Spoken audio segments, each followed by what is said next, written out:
Hello guys, welcome back to my channel kitchen queen. আজ আমরা আবার অনেক দিন পর চলে এসেছি একটা নতুন ভিডিও নিয়ে। আমার ভিডিও মানেই তো রান্নার ভিডিও, আর সেখানে প্রায় চিকেন, মাটন, এগের রেসিপি তো থাকবেই। সেরকমই আজ আমরা বানাবো হচ্ছে চিকেন ভর্তা।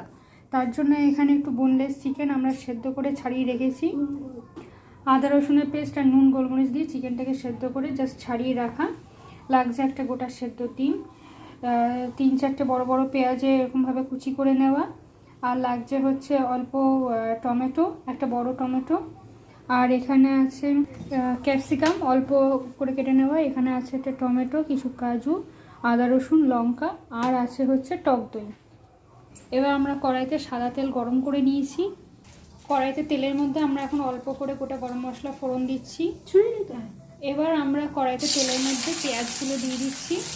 পেঁয়াজগুলো প্রথমে একটু ভাজা ভাজা হয়ে যাবে। পেঁয়াজটা ভাজার সময় আপনারা অবশ্যই পরিমাণ মতো নুন দিয়ে দেবেন।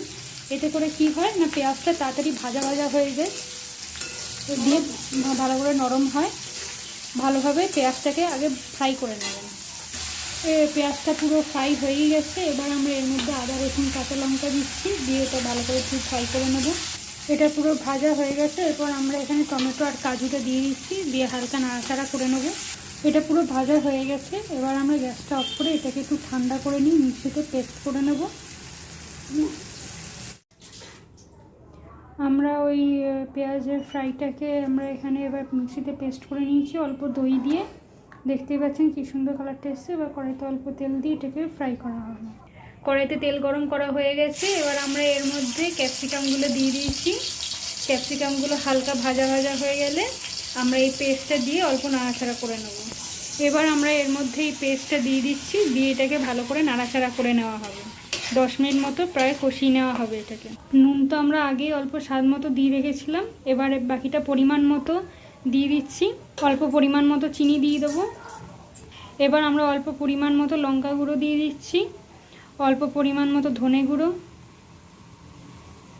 অল্প পরিমাণ মতো হলুদ গুঁড়ো দিয়ে দিচ্ছি, দিয়ে এবার ভালো করে মিশিয়ে নেব। প্রায় কষানোই হয়ে গেছে। এবার আমরা চিকেনটা দিয়ে আর একটু কষিয়ে নেব, তেল ছাড়া অবধি কষাবো। এটা প্রায় হয়ে এসছে। এবার আমরা এর মধ্যে কাসুরি মেথি হাতে গ্রেট করে দিয়ে দেবো, দিয়ে ভালো করে মিশিয়ে নেব।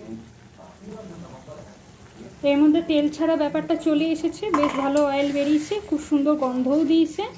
এবার আমরা এটাকে ভালো করে মিশিয়ে নিচ্ছি। আমাদের এটা পুরো রেডি হয়ে গেছে, পুরো তেল ছাড়া একদম দারুণ কালারটা এসছে। আমরা এখন গ্যাস অফ করে দিয়েছি। এটাকে আমরা সার্ভ করে নেব। এটাকে আমরা সার্ভ করে নিয়েছি। দেখতেই পাচ্ছেন কি সুন্দর কালারটা এসছে। চিকেন ভর্তা যেহেতু ডিম তো পড়বেই, তো ডিমটাকে আমরা বেশ সুন্দর করে ডেকোরেট করে এখানে দিয়ে দিয়েছি। তো আমার ভিডিওটা এই পর্যন্তই। খুব সুন্দর গন্ধ তো বেরিয়েছে, না খেতেও ভীষণ ভালো হবে বুঝতেই পারছি। আপনারা চাইলে রেসিপিটা অবশ্যই করে আমাকে কমেন্ট সেকশনে জানাবেন কেমন খেতে হয়েছে। নিজেরাও করে খাবেন। বাড়িতে অতিথি এলে, গেস্ট এলে, বাচ্চাদের জন্য এটা ভীষণ একটা পুষ্টিকর এবং হেলদি একটা খাবার, ভীষণ টেস্টি একটা খাবার। তো এরকম নতুন নতুন ভিডিও পাওয়ার জন্য আমার চ্যানেলটাকে অবশ্যই লাইক, শেয়ার অ্যান্ড সাবস্ক্রাইব করে রাখবেন। নতুন ভিডিও পাওয়ার জন্য বেল আইকনে প্রেস করে রাখবেন। আজকের মতো এই পর্যন্তই। Tata, good night.